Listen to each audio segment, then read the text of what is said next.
Selamat siang guys, masih bersama orang ganteng ya. Orang ganteng enggak sih, ganteng, keren. Masih Hokage calon ke-9 ya. Jadi kalau Hokage-nya gagal, saya siap menggantikan gratis tanpa minta bayaran di Konoha ya. Untuk subscriber baru, terima kasih kehadirannya, semoga bertambah, makin terhibur dan makin tercerahkan ya. Semakin kita mengetahui orang pintar, maka kita akan semakin banyak melihat orang bodoh. Alhamdulillah. Jadi tema kali ini tentang ini ya, maling kotak amal. Jadi khusus gak ada yang berani membahas maling kotak amal karena katanya nggak penting. Nggak, ini sangat penting dan ini udah jadi tradisi kebiasaan dari zaman ke zaman ya.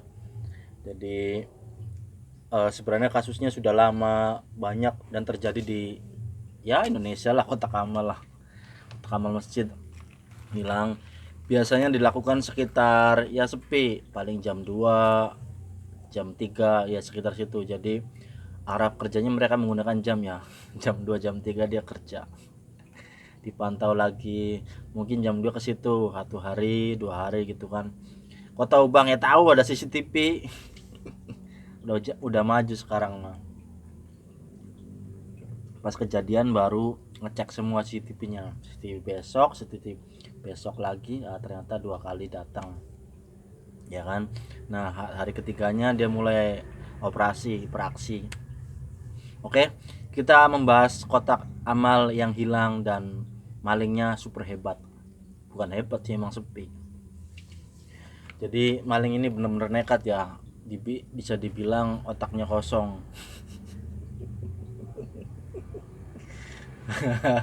Otaknya kosong ya, iyalah, itu uang umat ya, uang umat yang punya niat baik ingin membantu masjid, ingin punya pahala ya. Pahala, jadi kewajiban seorang muslim adalah sodakoh ya, zakat. Taruhlah dia ke kotak amal di masjid. Masjid menyediakan, masjid ini menyediakan untuk kemaslahatan umat, perbaikan air, bayar listrik, bayar kemit, bayar imam, ngecat atau apalah, kan pokoknya uangnya harus digunakan. Nah, baik dan buruknya ini, jadi saya membahasnya kemana-mana ya. Masalah sepele sih. Kok sepele bang? Sepele karena ini bukan uang dagangan, uang umat. Jadi kotak amal ini kan gak ada dagangannya, cuman apa namanya, relawan, ridho, apa namanya, sodako, apa sih namanya, tanpa pamrih, tanpa balasan.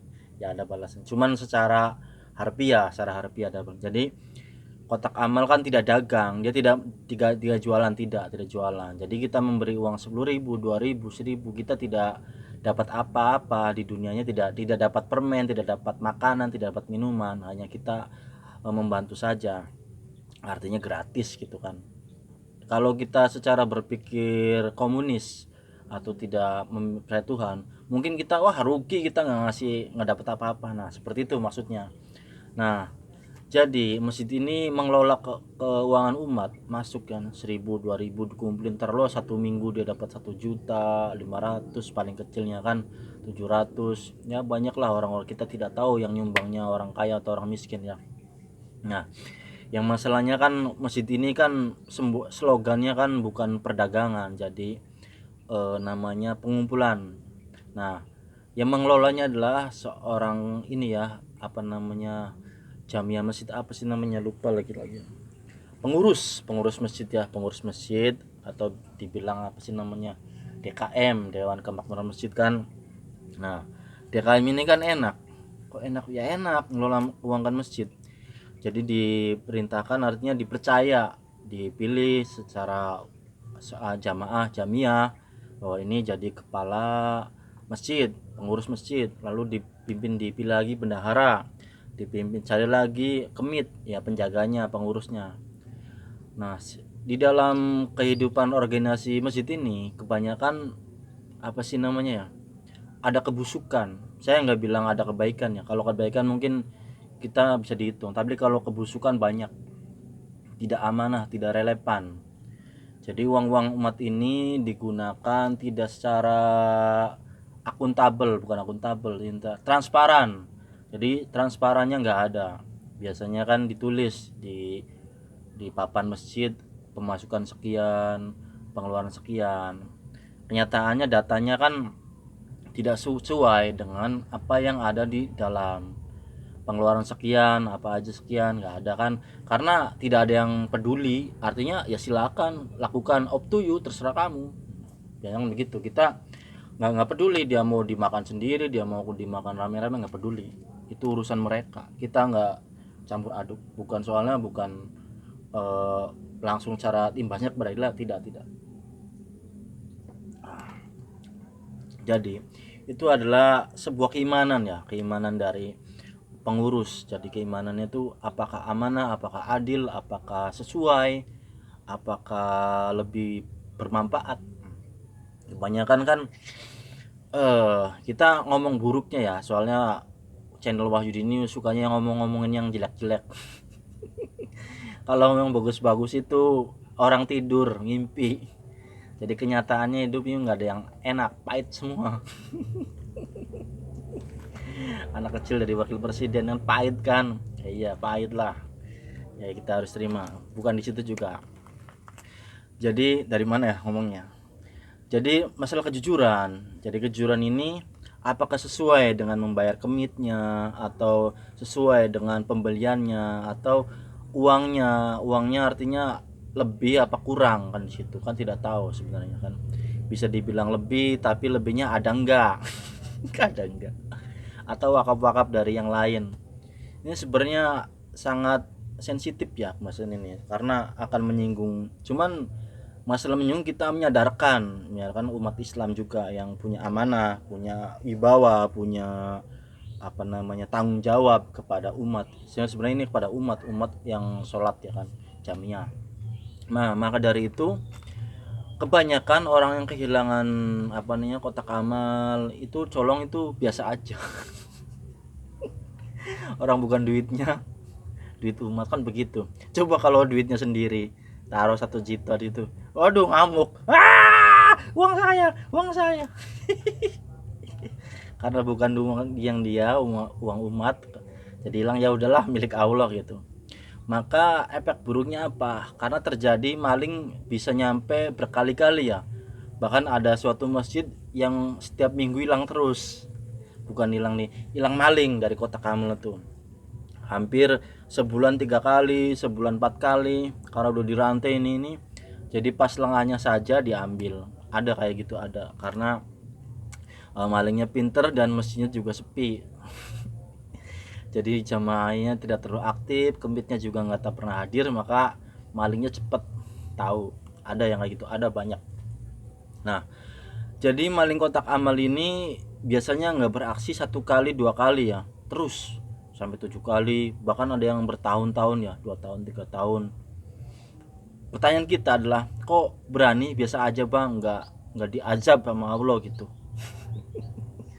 Ya enggak lah, nggak perlu.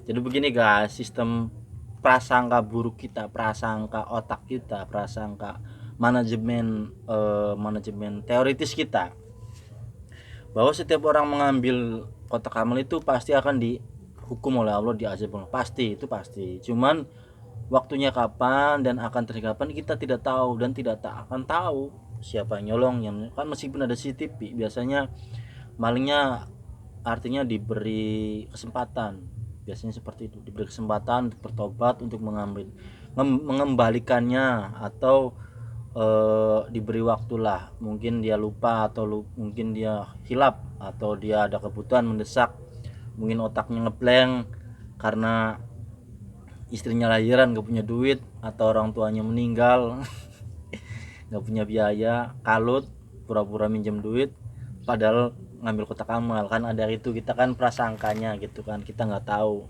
aslinya kan gimana. Nah seperti itu, maka kita tidak tahu niat orang itu, hati orang itu tidak pernah tahu. Selalu kita tidak tahu hati orang, nggak pernah tahu. Meskipun dia mukanya jelek, mukanya jahat, mukanya cantik, kita nggak pernah tahu.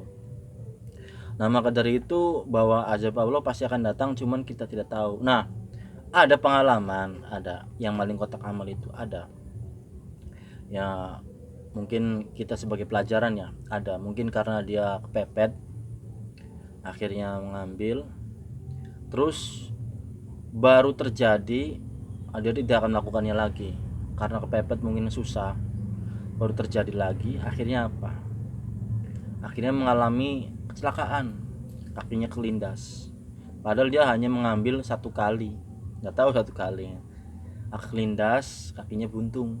Nah seperti itu. Jadi dia sudah bertobat, tidak melakukannya lagi. Mungkin Allah masih sayang sama dia ya. Jadi diingatkan lagi, jadi tidak melakukan lagi. Jadi azabnya ada. Jadi Allah itu tidak mensegerakan azabnya karena mungkin ada suatu saat berubah atau suatu saat dia mengembalikan semuanya. Nah guys, jadi pembahasan kali ini adalah buruk dalam buruk luar ya. Jadi kebanyakan kita tidak tahu apa yang terjadi dan kebanyakan tidak ada yang peduli dengan masalah seperti ini ya.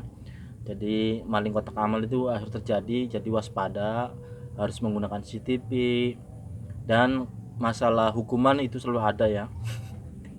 Lagian juga uangnya nggak berkah. Oke guys, sekian ya, cukup. Kalau ada kata-kata, komentar, tanya jawab mungkin bisa saya bantu ya. Assalamualaikum.